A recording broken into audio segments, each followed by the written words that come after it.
جموں کشمیر برصغیر پاک و ہند کا شمال مغربی علاقہ ہے۔ تاریخی طور پر جموں کشمیر ایک اقتصادی تبت ہے جو ہمالیہ اور پیر پنجال کے پہاڑی سلسلوں کے درمیان میں واقع ہے۔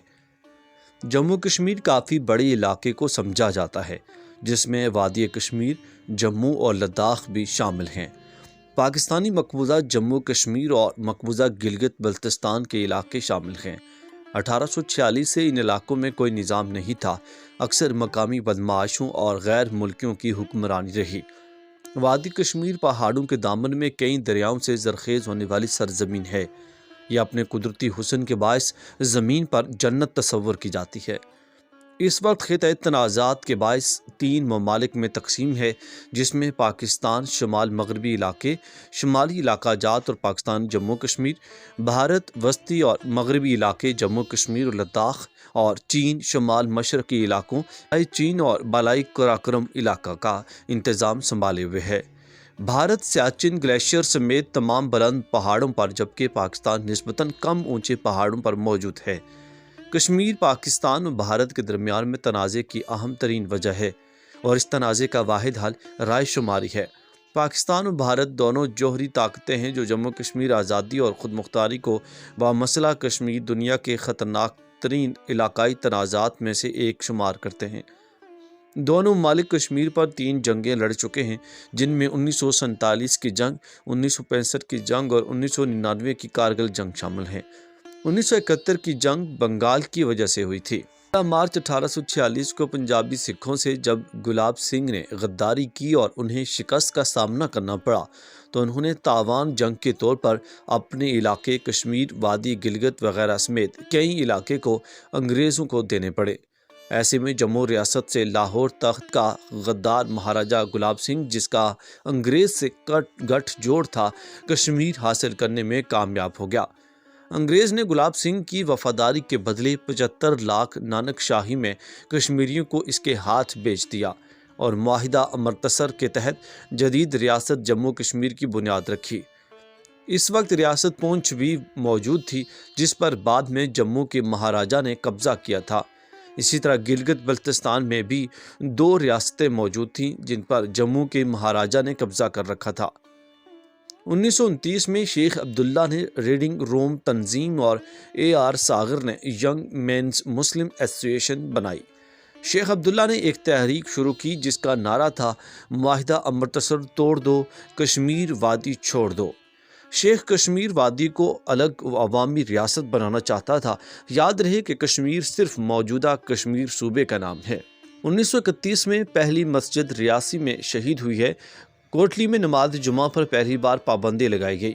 پھر عبدالقدیر نامی مسلمان نے بے مثال احتجاجی جلسے کیے۔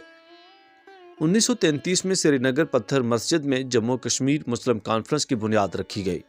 شیخ عبداللہ اس کے صدر اور چودھری غلام عباس اس کے جنرل سیکریٹری بنے۔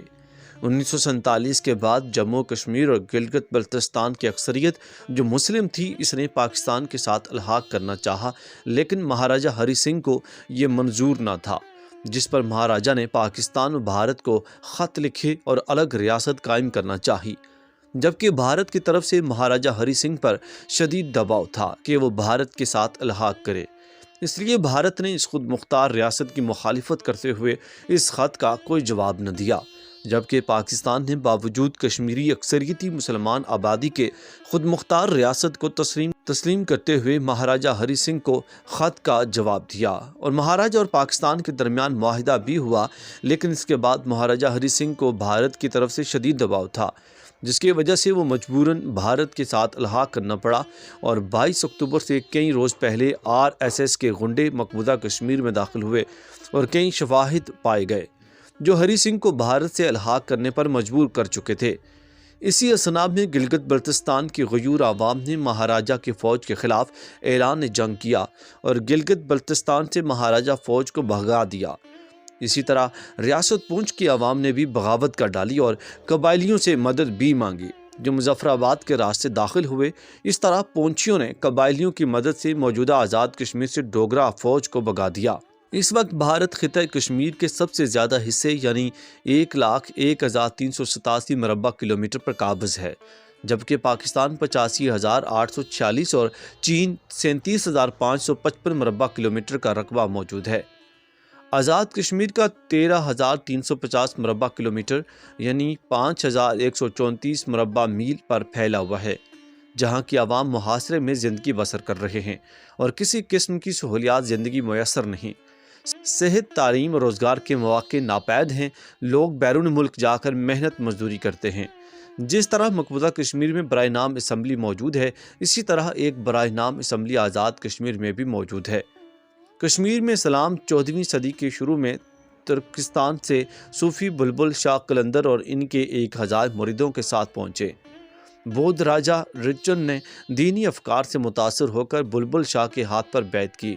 یوں راجہ رنچر سلطان صدر الدین کے نام سے کشمیر کا پہلا مسلمان حکمران بنا۔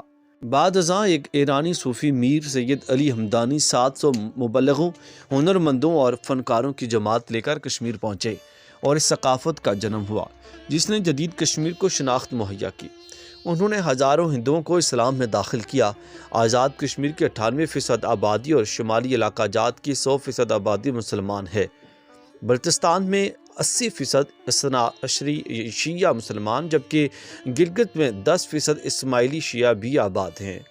آزاد کشمیر میں مسلم اکثریت 98% ہے اور کل مسلمان آبادی کا 85% سنی مسلم ہیں۔